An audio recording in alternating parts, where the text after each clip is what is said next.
Huwag mahiyang umiyak.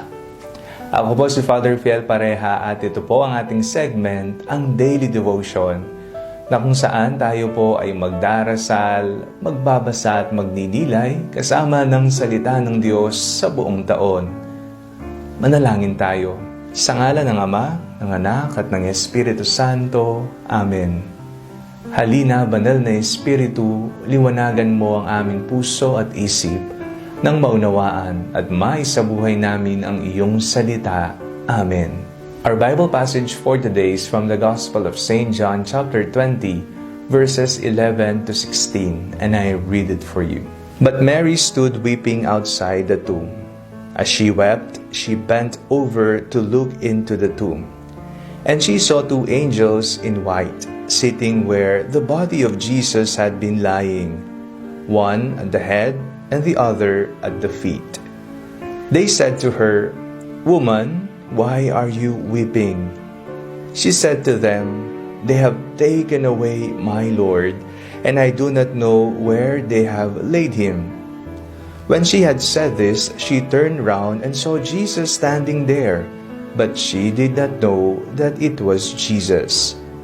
Jesus said to her, "Woman, why are you weeping? For whom are you looking?"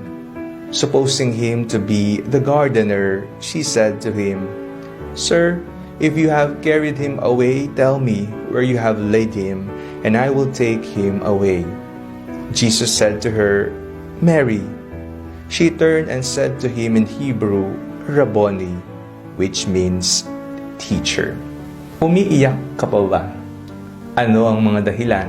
Bakit ka lumuluha? Maaring ikaw ay nasaktan, sinaktan o patuloy na nasasaktan dahilan ng mga tao, ng problema o ng sitwasyon ng iyong buhay. Tinuruan po tayo ng lipunan ng pag-iyak ay para sa mga mahihina, ngunit hindi po iyon totoo. Hindi rin po totoo na kapag ikaw ay lalaki, huwag kang iiyak. Mali po yun. Sapagkat tayo pong lahat ay may mata at ang ating mga mata ay natural na may kapasidad na lumuha. Tumulo ang tubig. Ang pag-iyak ay ekspresyong eksternal na may pinagdaraanan ka sa kaloob-looban. Kung ikaw ay masaya, maaring tawagin mo itong tears of joy.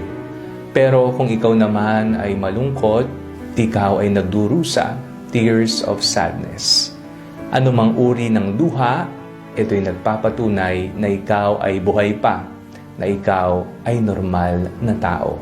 Ngayon po ang kapistahan ni Maria Magdalena at isa po siya sa mga tauhan sa Biblia na nakita nating tumatangis ng matindi.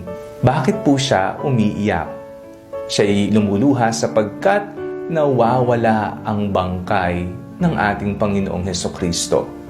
Maagang-maaga, nagtungo na siya at laking gulat niya na wala ang katawan ng kanyang pinakamamahal na si Jesus.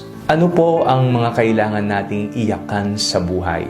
Kinakailangan po nating iyakan anuman ang mga bagay na nagpapalayo o nagpapawala sa ating pinakamamahal na si Jesus.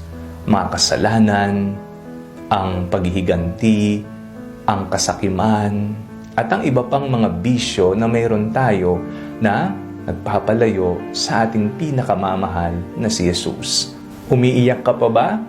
Kung ikaw ay umiiyak pa, nawa ang tangisan natin ay ang mga bagay na nagpapalayo sa atin sa ating Panginoon. Manalangin tayo. Panginoong Hesukristo, ang puso namin tumatangis sa tuwing kami ay nawawalay sa iyong piling. Nawa lagi mong ipaalam sa amin ang iyong banal na kalooban at ipadama ang iyong presensya sa araw-araw naming pamumuhay nang kami ay di mawalay sa iyong piling. Amen. Sa ngalan ng Ama, ng Anak at ng Espiritu Santo. Amen. Huwag po ninyong kalimutang i-like ang video ito, mag-comment po kayo and share it with your family and friends.